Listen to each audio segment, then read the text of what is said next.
Welcome to subramani.com. Today I'm going to talk to you about small equity moves. What I mean by small equity moves is uh, if you've created an equity portfolio over a long period of time, say over 30, 40 years, you have not created that by making very big strategic moves, etc. Largely, you must have done a lot of small moves. You bought something, you liked it, you added more, and slowly you built your portfolio. Now, look at it this way. Uh, you went to a friend's office, there was somebody sitting there who wanted venture capital funding. You met the team, you liked it, you were your friend was also putting his money. There was general euphoria. The food that was ordered, you liked, everything was perfect. And you gave a 20 lakh check saying, okay, hopefully 10 years, 20 years, 30 years later, whenever you guys sell out, and the guys told you 7 years, and you gave a check on the spot. You were carrying your checkbook. So, cut to 2014. Mr. Modi won the election. You were euphoric. You were very happy that he has won. You went and bought shares. Great. You repeated that same action in 2019, saying this time he is going to do wonders, etc. Great. Again, you put another 50 lakhs, 1 crore, whatever capacity you had. You were doing lump sum. And you bought that share, right? Now, go and check all your investments. They would not have done well. Why? Simply because when you buy during an euphoria, chances are you will pay a very high price, right? So, what do? When you want to buy some good share, let us say somebody asked you to buy BHEL recently and you bought it at 22 rupees, but you bought only 500 shares because you were not very sure whether you should buy more. So, you invested 10,000 rupees. Then after some time you found that it is worth it, and now it's already 30. Should you buy more, right? These are all questions which you have to constantly keep answering as a investor.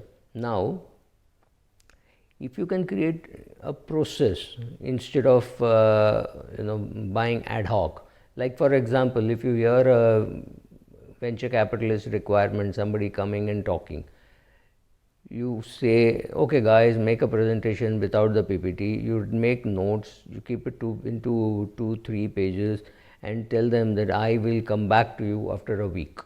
What happens? You get a chance to sit and think and discuss and read up on that business or something, and in 2 weeks you say you don't want to invest. That's perfectly all right. And so you call up and say you don't want to invest, or when they call you say I have not made up my mind, or you say I have decided that I will not be investing. Do it quickly.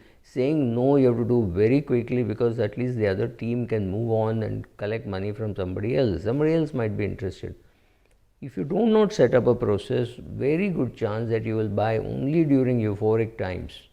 You will not buy when the things are not doing well. And if you look at your portfolio, if I look at my portfolio, those shares which I bought when there was naysaying all around and everybody was pessimistic, those are the companies in which you really make money. Like BHEL at 22 may have been a good buy, you may have missed, but it doesn't mean you miss it at 25. So you go and buy at 25.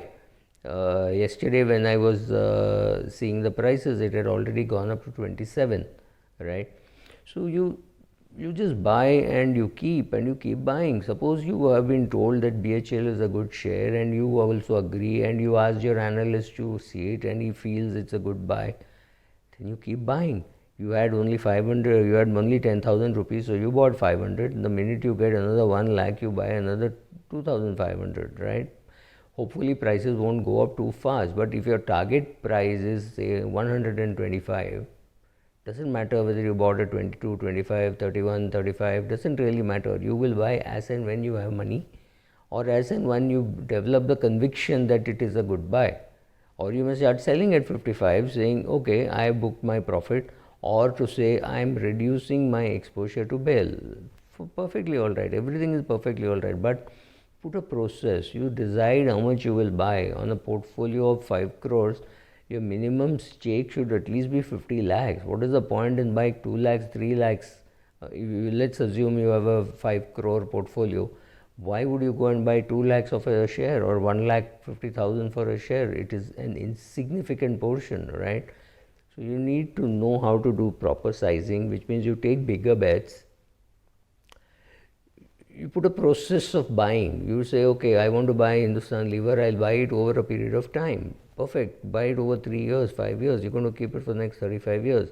Same thing. I do not know whether Facebook, Google, and Twitter will exist over a long period of time, but I know they will be doing something. Even if they're not doing a search engine, they may be doing something else. So let me buy Google, let me buy Facebook, because I'm sure they will do something, and over a long period of time, technology can be used, right? So put in the process, say what you will buy, and remember, market never runs away. Never does a share go from 22 to 200 in a week. Doesn't happen. You will get a chance to participate at 22, 32, 42, 52. Aram say you will get. Maybe it will stop appreciating at a particular stage. That's perfectly all right. But you don't have to worry too much about market running away and not being able to buy. That doesn't happen. You get your time, you get your weeks. It never happens that overnight prices go up. Yes, occasionally it happens, but that's okay. Thank you.